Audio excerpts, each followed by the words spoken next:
நாம் தோற்று விடுவோமோ என்று பயப்பட வேண்டிய அவசியமில்லை.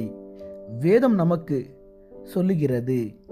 ரோமர் 8ஆம் அதிகாரம் 14, 15, 16 வசனம். எவர்கள் தேவனுடைய ஆவியினாலே நடத்தப்படுகிறார்களோ அவர்கள் தேவனுடைய புத்திரராய் இருக்கிறார்கள்.